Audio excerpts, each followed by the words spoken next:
ഇംഗ്ലീഷിൽ തീരെ പരിജ്ഞാനമില്ലാത്തവരെ കൂടി കണക്കിലെടുത്ത് ഇംഗ്ലീഷിൻ്റെ വെരി ബേസിക്സ് മുതലാണ് നമ്മൾ ക്ലാസ് ആരംഭിക്കുന്നത്. അപ്പോൾ ബേസിക് ലെസൺസിൽ ആദ്യത്തേത് പ്രോനൗൺസ് ആൻഡ് പൊസസീവ്സ് ആണ്. പ്രോനൗൺ എന്ന് പറഞ്ഞാൽ ഒരു വ്യക്തിയുടെ പേരിന് പകരമായിട്ട് നിൽക്കുന്നതാണ് പ്രോനൗൺ. ഒരു വ്യക്തിയുടേതാവാം, ഒരു വസ്തുവിൻ്റേതാവാം. പൊസസീവ്സ് എന്ന് പറഞ്ഞാൽ ഉദ്ദേശിക്കുന്നത് പൊസസീവ് ആഡ്ജക്റ്റീവ്സ് ആണ്. അത് ഈ സെക്ഷനിൽ വരുന്നു. My, our, your, their, his, her, its. പിന്നെ ഒബ്ജക്റ്റീവ് പ്രോനൗൺസ് ആണ്. Me, us, you, them, him, her, it. പിന്നെ പൊസസീവ് പ്രോനൗൺ ആണ്. Mine, ours, yours, theirs, his, hers, its. I എന്ന് പറയുന്നത് ഞാൻ. അപ്പോൾ ആ രീതിയിലെടുത്താൽ വി എന്ന് പറയുന്നത് നമ്മൾ, ഞങ്ങൾ. യു എന്ന് പറയുന്നത് നിങ്ങൾ, താങ്കൾ. ദൈ, അവർ. അടുത്ത് നിൽക്കുന്നവരാണെങ്കിൽ ഇവർ. അപ്പോൾ അടുത്ത് നിൽക്കുന്നവർക്ക് വേണ്ടി പ്രത്യേകിച്ച് ഒരു ദൈ ഇല്ല. അത് രണ്ടും ഇത് തന്നെയാണ്. ദൈ, അവർ, ഇവർ. ഹി, അദ്ദേഹം, ഇദ്ദേഹം, അവൻ, ഇവൻ. ഷീ, അവൾ, ഇവൾ. ഇറ്റ്, അത്, ഇത്. അപ്പോൾ അങ്ങനെ വരുന്നതാണെന്ത്? പേഴ്സണൽ പ്രോനൗൺസ് അല്ലെങ്കിൽ സബ്ജക്റ്റ് പ്രോനൗൺസ്. ഇനി മൈ, എൻ്റെ. അവർ, ഞങ്ങളുടെ, നമ്മുടെ. യുവർ, നിങ്ങളുടെ, താങ്കളുടെ. ദയർ, അവരുടെ, ഇവരുടെ. ഹിസ്, അദ്ദേഹത്തിൻ്റെ, ഇദ്ദേഹത്തിൻ്റെ, അവൻ്റെ, ഇവൻ്റെ. ഹെർ, അവളുടെ, ഇവളുടെ. ഇറ്റ്സ്, അതിൻ്റെ, ഇതിൻ്റെ. ഈ സെക്ഷനിൽ വരുന്നെല്ലാം പൊസസീവ് ആഡ്ജക്റ്റീവ്സ് ആണ്. മീ, എന്നെ, എനിക്ക്, എന്നോട്.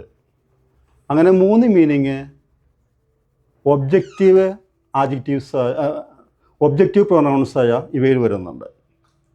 മീ, അവൻ എന്നെ കണ്ടു എന്ന് പറയാൻ വേണ്ടി നമ്മൾ മീ ഉപയോഗിക്കുന്നു. എന്നെ എന്നുള്ള ഭാഗത്ത് മീ ഉപയോഗിക്കുന്നു. അവൻ എനിക്ക് തന്നു. അപ്പോൾ എനിക്ക് എന്നുള്ള ആ ഭാഗം വരുന്നതിന് വേണ്ടി നമ്മൾ മീ ഉപയോഗിക്കുന്നു. അവൻ എന്നോട് പറഞ്ഞു, അവിടെയും നമ്മൾ മീ ഉപയോഗിക്കുന്നു. അപ്പോൾ മീ, എന്നെ, എനിക്ക്, എന്നോട്. ആ രീതിയിൽ നോക്കിയാൽ അസ്, ഞങ്ങളെ, ഞങ്ങൾക്ക്, ഞങ്ങളോട്. നമ്മളെ, നമ്മൾക്ക്, നമ്മളോട്. അല്ലെങ്കിൽ നമ്മെ, നമുക്ക്, നമ്മോട്. യു, നിങ്ങളെ, നിങ്ങൾക്ക്, നിങ്ങളോട്. ദം, അവരെ, അവർക്ക്, അവരോട്. ഇവരെ, ഇവർക്ക്, ഇവരോട്. ഹിം, അവനെ, അവന്, അവനോട്. ഇവനെ, ഇവന്, ഇവനോട്. ഹെർ, അവളെ, അവൾക്ക്, അവളോട്. ഇവളെ, ഇവൾക്ക്, ഇവളോട്. ഇറ്റ്, അതിനെ, അതിന്, അതിനോട്. ഇതിനെ, ഇതിന്, ഇതിനോട്. അങ്ങനെ പറയേണ്ടി വന്നാൽ മൈൻ, എൻ്റേത്.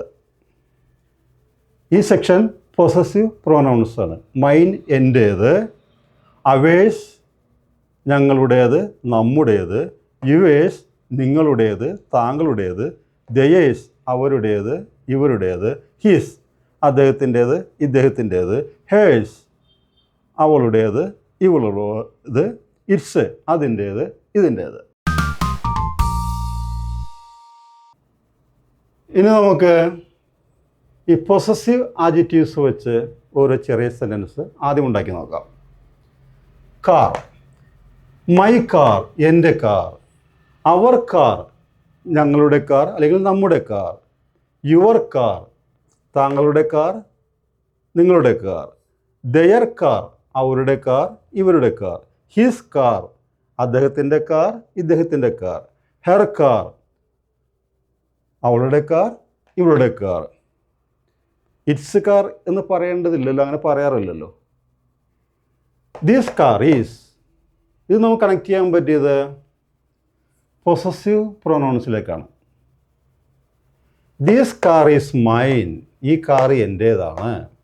ദിസ് കാർ ഈസ് ഹിസ്, ഈ കാറ് അവൻ്റേതാണ്, അദ്ദേഹത്തിൻ്റേതാണ്. അതുപോലെ ഹേഴ്സ് ആവാം, യുവേഴ്സ് ആവാം. ദാറ്റ് കാർ ഈസ് മൈൻ, ആ കാർ എൻ്റേതാണ്. ദാറ്റ് കാർ ഈസ് അവേഴ്സ്, ഞങ്ങളുടേതാണ്. യുവേഴ്സ്, നിങ്ങളുടേതാണ്. ദയേഴ്സ്, അവരുടേതാണ്. ഹിസ്, അദ്ദേഹത്തിൻ്റേതാണ്, ഇദ്ദേഹത്തിൻ്റേതാണ്. ഹേഴ്സ്, അവളുടേതാണ്, ഇവളുടേതാണ്.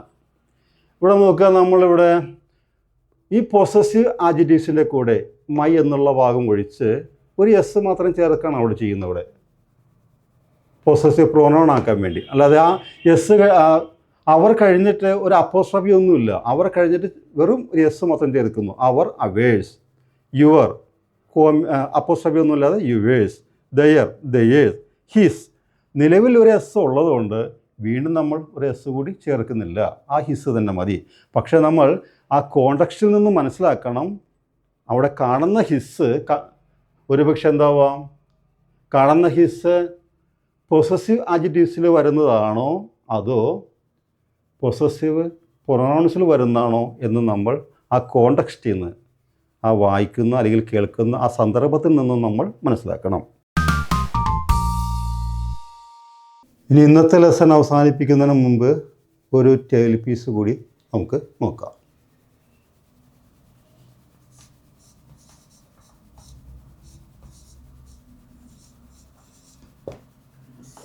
ടെയിൽ പീസ് എന്ന് പറഞ്ഞാൽ വാൽക്കഷ്ണം.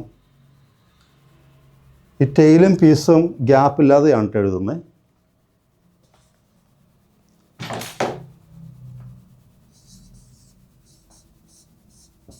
ഗട്ടർ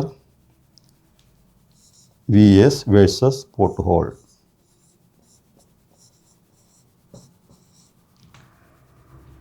റോഡുകളിലെ കുഴിക്ക് പൊതുവേ എല്ലാവരും പറഞ്ഞു വരുന്നത് ഗട്ടർ എന്നാണ്. സത്യത്തിൽ ഗട്ടർ എന്താണ്? റോഡിൽ വീഴുന്ന വെള്ളം ഒഴുകിപ്പോകാൻ റോഡ് സൈഡിൽ താഴ്ത്തിയിരിക്കുന്ന കാനയാണ്, അല്ലെങ്കിൽ ഓവുചാലാണ് ഗട്ടർ എന്ന് പറയുന്നത്. അതൊരിക്കലും റോഡിലെ കുഴിയല്ല. റോഡിലെ കുഴി പോട്ട് ഹോളാണ്. പോട്ടെന്ന് വെച്ചാൽ കലം അല്ലെങ്കിൽ കുടം. ആ ആകൃതിയിലുള്ള ഹോൾ തന്നെയാണ് അവിടെ കാണുന്നത്.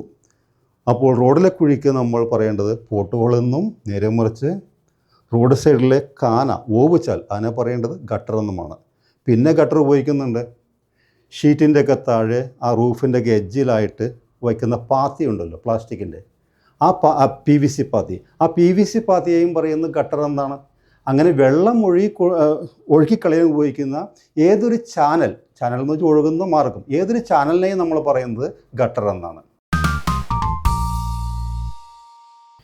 ഈ ലെസൺ ഇവിടെ അവസാനിക്കുന്നു. ഈ ലെസൺ പലവട്ടം നിങ്ങൾ കേട്ടും പറഞ്ഞും എഴുതിയും ഹൃദ്യസ്ഥമാക്കണം. നമുക്ക് വീണ്ടും അധികം താമസിയാതെ അടുത്ത ലെസണിൽ കാണാം.